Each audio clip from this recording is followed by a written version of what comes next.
uvuga ati kwabesha ikintu mu matako. Okay, ni giki kuko tubona video tubenze ibintu byinshi wabonye biravuze nibiki wabonye.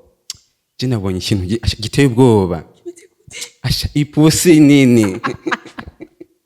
Ipusi nini. Beshu icyo kintu ni giki ufise mu matako. Vraiment arabesha. Oya no mona kute niyo kubeshera ejo nigi kufye mu matako wowe arashaka kuba ariko arikurayo kugira ngo amakosa yose aboneke ko ari iwaje. Kimbwira rero nawe yashaka gukora iki wabo ati yabonye ikintu mu matako ajariruka. Icyo kintu nshaka kumenya ni giki.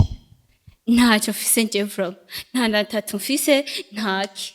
Icyo kintu mu matako ngaha niki aho kirateye ubwoba kiramajahe nyere aha nyene. Oya gereka kirabajaye aha akene ngake aha wavuze ati yuko wabonye ikintu nje tuma ushaka yuko icyo kintu wacariruka ni ikintu nyabaye baseka nagusigurira asuvyumvirize byari buri gikijumbo cyane haje impande y'amatako buri gikijumbo nyambo kize banzurindire mutipe ibiri gikijumbo jetwe bishindazi bakunze banyishimye ari bashaka gutahukirwa wodusigurira ibiri gikijumbo kimetse kuko umva nicyo kintu cyacu Ibuki kijumbo nibijya usanga bari maruguru. Bambwira beshi tuntu ndiko ndumva nibiki ufise matako ngo byo buri. Nice. Ndabwira ati. Abo nje ndumwe umuntu nampamagaje ngamu kugira ngo ndisho kumuhereza ke. Ariko ndatangaye n'umuntu atinya uziho nyaka nkingangana kanganuko ai agwaye ntinho nyine umuravye rero unye rero ukwibaza yuko ari umuhungu yemera bahagaze gusoma kabutura mane yacu nta nicyo ashoboye n'icyo pfa mari umuntu ako genda tanga siretse ko musega ko hameze hari abahungu nk'abo aho ya kwamasoka bro yareko umatango kufa niyo hamagaye nyamera n'umuciye wemera yaje ubu yaciye yemera ubu ngenda neza apana kusunika nkuko ngenda neza.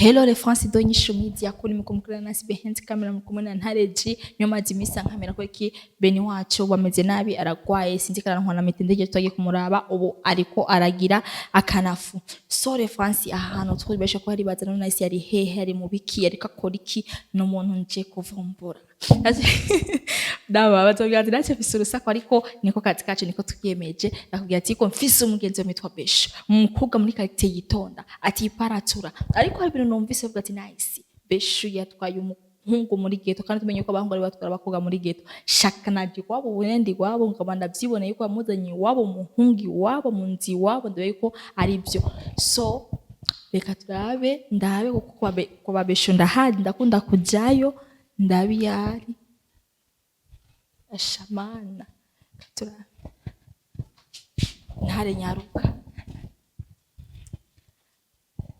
umusera huye no mukoshi umukobwa yitonda muri quartier avuga ati ngo aritonda ragirane ntare ngo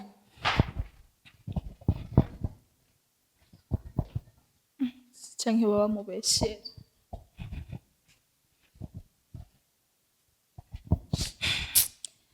wapi kweli wapi cyangwa usanga akora mubeshera ntari ngo naho ntasaka ingo fra ingo nyaru nare umviriza macho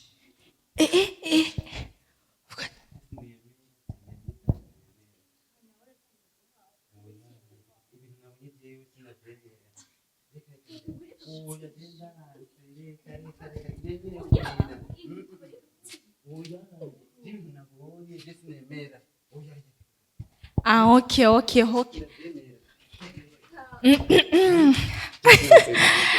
Bakozi wa INYISHU media nakubwiye ni hatari bite? Ni sawa. Bite Beshu? Ni sawa.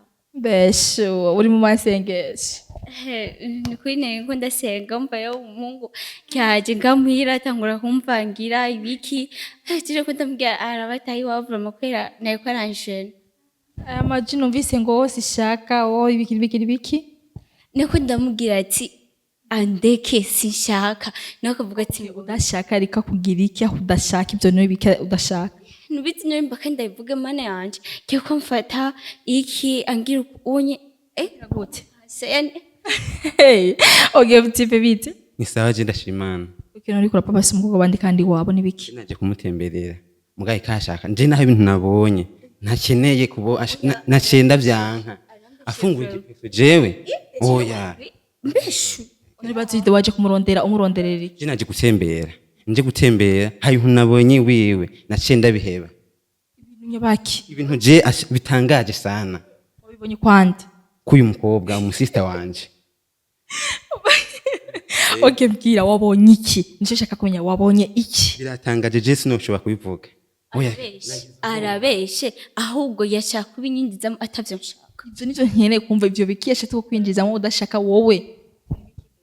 Dewe ndakoze muri quartier umukobwa witonda umukobwa usenga ndabize vraiment ariko ibintu ndagusanzemwo ndomiwe mbwira je nibikiyashaka kugufosenga. Nukuri ni hatari. Mwibarite nanyi nakubwira. Mtipe jishika ko mumbesha je ndi umukobwa mugenzi wawe wombwira nibiki? Je hayo nabonye mu matako je ntakene bitangaje. Chanda biheba. Oye. Matako. Urabeshe bro. Abajije matako wabonye iki? Nagize ubwoba nanje nacenda bihebe candigira. Nyego shaka mu matako wabonye iki mu matako? Nabonye ikintu asha gikangaza. Chan shituye. Jashituye mubwa mbe nakibonye. Bete gute kirira baragufite inzo. Ni hatani umva nakibonye cyashituye sana. Yabwate achandiruka. Okay. Yego. Bobo ubwati kwabesha ikintu mu matako. Okay ni giki. Kuko tubona video tuwenze ibintu byinshi wabonye biravuze nibiki wabonye. Je nabonye ikintu giteye ubwoba. Asha ipusi nini. Ipusi nini. Beshu icyo kintu nigiki ufise mu matako. Vraiment arabeshe. Oya no mona kute niyo kubeshera ejo nigiki ufise mu matako wowe. Arashobora kuba ariko arikurayo kugira ngo amakosa yose aboneke ko ari iwaje. Kimbwira rero nawe yashaka gukora ikiwabo ati yabonye ikintu mu matako ajariruka. Icyo kintu nshaka kumenya nigiki. Ntacyo mfise nje vlog. Nta natatu mfise ntaki. Icyo kintu mu matako ngaha niki. Aho kirateye ubwoba kiramajahe nyene. Aha nyene. Oya gereka kiramajahe. Aha. Akene ngake aha nyene aguma yanka aha nyene. Mana yanje. Yoga unari banzo ngire gifise nanyabaki kimeze kude yobaye uriko mbwiye ati ngo nabonye ikintu ibintu biratandukanye. Wabonye ibido ikiyiko furusheti imbugita. We ntubizi basi. Wewe ntuzi wasi we ntumukobwa. None wewe umuntu akuze ndakuzi. Wombwira ati uko ico kintu kibonye niho wacuka ati ngugomba wiruke ngo kwera ubonye kwa ukibonye kwa besha ngo mbere ukibona. Nubwo mbere ndakibonye. Kintu makobwa bose maze guhura bose cyo. Je niwe bwa mbere twatubonanye. Cyangwa ati ngiye kurabasha ndiruka. Okay, rosha fata. Nabwo ati je ndeko anigire. Kintu nimbwira we na besha mufitani ntuzanya baki no mushiri wawe no mugenzi wawe no muki. Umva je ntuye kwibarabara. Ati ndagukeneye muhira. Naye ngiye muhira twaganira nyene acatangwa kuzankora kankorako. Nanje kubanyu usanze ibintu nayo urabura bizi ko bigoye. Ngiye kuraba nyesanga yamaze cyambona icyo kintu cyamvuga ati oya sinemera je ndigiriye.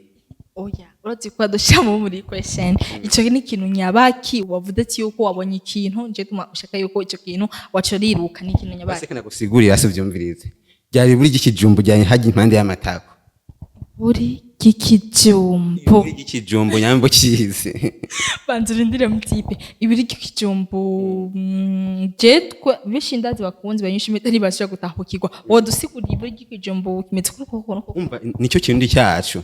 Ibiri gikijumbu nibijya usanga bari maruguru. Bambwira beshi tuntu ndiko ndumva nibiki ufise mu matako ngo ivyo buri. Nice. Ndabwira ati abo nje ndumi umuntu nampamagaje ngamuhira kugira ngo ndisho kumhereza ke ariko ndatangaye n'umuntu atinya Yesu uziho nyaka nkingangana kanganuko ari agwaye ntinho nyine umuravye rero unye rero ukwibaza yuko ari umuhungu yemera kuba hagaze gusoma kabutura mane yacu nta nicyo ashoboye nta nicyo pfa mari umuntu ariko je ndatanga sinzi ko musega ko hameze hari abahungu nk'abo aho ya kwamasoka Oh, yareka ubuzima cyangwa kufata niyo hamagaye nyemera Numuciye wemera. Oh, yaje Ubu yaciye yemera ubu ngenda neza apana kusunika nkuko ngenda neza banzu indire reka abakozi bagishibeze nabwo ati nyatare bisa ariko besha urumva yuko umenya bita yisira ubwo ati buri umukobwa wo kwiyagarira wo kwimagana umuhungu oya shobora